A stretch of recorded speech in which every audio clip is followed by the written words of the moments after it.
صفحہ نمبر 30۔ خداوند یسوع کی خدمتی مصروفیت کے متعلق اناجیل میں کشتی یا مچھلی پکڑنے کے 45 حوالے ملتے ہیں۔ انہوں نے ساحل پر کشتی میں بیٹھ کر لوگوں کے اجتماع سے خطاب کیا۔ انہوں نے معجزانہ طور پر مچھلیوں کی بڑی تعداد پکڑنے کے لیے جال ڈالنے کو کہا۔ وہ کشتی میں بیٹھ کر کسی ساحلی ویران جگہ پر دعا کرنے کے لیے گئے۔ ایک دفعہ جب ان کے شاگرد کسی طوفان میں گھرے تھے، وہ گلیل کے پانی پر چلتے ہوئے آئے اور طوفان کو تھما دیا۔ اور جب انہوں نے دونوں بھائیوں پطرس اور اندریاس کو گلیل کی جھیل میں جال ڈالتے دیکھا تو انہوں نے انہیں آدمگیر بننے کی دعوت دی۔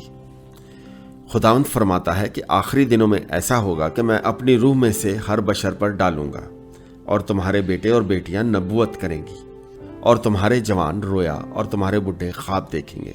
بلکہ میں اپنے بندوں اور اپنی بندیوں پر بھی ان دنوں میں سے اپنے روح میں سے ڈالوں گا اور وہ نبوت کریں گی۔ اعمال 6:17-18 آیت۔ پطرس نے کہا کہ جو کوئی انہوں نے بالائی منزل میں دیکھا یا سنا ہے اس کا نشے سے کوئی تعلق نہیں، بلکہ دلیری سے دعویٰ کیا کہ یہ ایسا سچا ثبوت ہے کہ ان کی آنکھوں کے سامنے اپنے وقت پر قدیم پیشن گوئیاں پوری ہو رہی ہیں۔ یہ کہنے سے جو ان کا مقصد تھا وہ یہ ہے کہ یسوع ایسا شخص ہے جسے انہوں نے صلیب پر چڑھتے دیکھا اور جس سے بہت سارے اس سے خوش تھے۔ وہ یقیناً زندہ ہے اور خداوند اور مسیح بھی ہے۔ بجائے غصے میں آنے، مذاق اڑانے اور پتھراؤ کرتے کہ لوگوں نے پطرس کی باتوں کا مثبت جواب دیا۔ آخرکار انہوں نے آنکھوں اور کانوں سے غیر معمولی اور پرزور چیزوں کو دیکھا اور ان کے دل غم سے بھر گئے۔ مقدس لوکا ان جذبات کو جو پطرس کے خطاب سے لوگوں نے ظاہر کیے، انہوں نے پطرس اور دوسرے شاگردوں سے کہا، ہم کیا کریں؟ پطرس کا جواب بڑا سادہ اور براہ راست تھا، توبہ کرو اور تم میں سے ہر ایک اپنے گناہوں کی معافی کے لیے یسوع مسیح کے نام پر بپتسمہ لے تو تم روح القدس انعام میں پاؤ گے۔ اور اس دن تقریباً 3000 لوگوں نے پطرس کی نصیحت پر عمل کیا۔ انہوں نے بپتسمہ لیا اور شاگردوں کی رفاقت میں شامل ہو گئے۔ ان کے ایمان کی بنیاد اس واقعہ پر جو ان کے شہر میں بالائی منزل اور اس کے گرد ہوا پر تھی۔ اس کا چرچا بڑی تیزی سے ہوا۔ لوکا بیان کرتے ہیں کہ یروشلم کے لوگ ان کو بہت چاہتے تھے اور ان کا شمار بڑھتا گیا۔ جہاں تک ان کی رفاقت اور عبادت کا تعلق ہے، قدرتی طور پر ایسی جگہ فراہم ہوتی جہاں وہ مذہبی جماعتیں ہمیشہ ملتی، یعنی عظیم ہیکل میں۔ اگرچہ غیر اقوام کو ما سوائے غیر قوموں کے احاطے کے آنا منع تھا۔ صفحہ نمبر 31۔ اگر اس قانون کی خلاف ورزی ہوتی تو اس کی سزا موت تھی۔ چونکہ یسوع اور پطرس کے ماننے والے یہودی تھے، انہیں ہیکل میں عبادت کرنے کا حق حاصل تھا۔ ہیکل کے اندر کئی احاطے تھے۔ دوسرا پہلے سے زیادہ سخت اصول لیے تھا۔ غیر قوموں کی طرح عورتوں کا بھی احاطہ تھا جو کاہنوں اور آدمیوں سے باہر تھا۔ اس مرکزی عبادت گاہ کے مدخل کے سامنے بڑی قربان گاہ تھی جو اندر سے 2 حصوں میں پردے سے بٹی ہوئی تھی۔ پہلے حصے میں ہر روز صبح و شام کی قربانی کی کاہن تیاری کرتے تھے۔ پردے کے پیچھے کا کمرہ پاک ترین جانا جاتا تھا۔ کئیوں کے اعتقاد کے مطابق وہاں عہد کا صندوق موجود ہوتا۔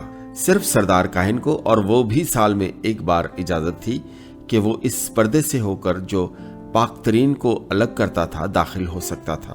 وہ بھی سال میں ایک بار۔ غلط قدم اٹھانے سے اس کی موت ہو سکتی تھی۔ ہیکل میں صبح سے شام تک نہ صرف مذہبی کاروائیاں ہوتی بلکہ دوسرے کاموں کی بھی بھرمار رہتی۔ 80,000 یہودی بالغ مرد جو یروشلم میں رہتے تھے، قدیم شریعت کے تحت نصف مشکال فی شخص پورا سال سالانہ ٹیکس ادا کرتے رہتے۔ مسکال کی اصل قیمت کا تعین تو نہیں ہو سکا، مگر پرانے عہد نامہ کے مطابق ایک غلام کی قیمت 30 مسکال تھی۔ اس کے علاوہ منتوں اور ہدیوں کو عوام عزت کی نگاہ سے دیکھتے تھے، جن میں قربانی کے لیے لکڑی اور وقفے سے چندہ خاص ضروریات کے تحت اکٹھا کیا جاتا تھا۔ ہیکل میں نرسنگے کی شکل کے صندوقچے بھی تھے جن میں چندہ ڈالا جاتا تھا۔ ایسی ہی ایک عبادت کرنے والی خاتون کا ذکر مرقس کی انجیل میں درج ہے جس نے 2 دمڑیاں چندے میں ڈالیں، بیوہ کی دمڑیاں۔ یسوع نے جب دیکھا جو اس نے کیا تو کہا کہ اس نے سب مالداروں سے زیادہ ڈالا، کیونکہ اس نے وہ سب کچھ ڈال دیا جو اس کے پاس تھا۔ یہ سب کا سب پیسہ ہزاروں کاہنوں کی مدد کے لیے اور مختلف خاص و عام اخراجات کے لیے استعمال ہوتا تھا۔ یوں ہیکل ایک تجارتی مرکز بن گئی۔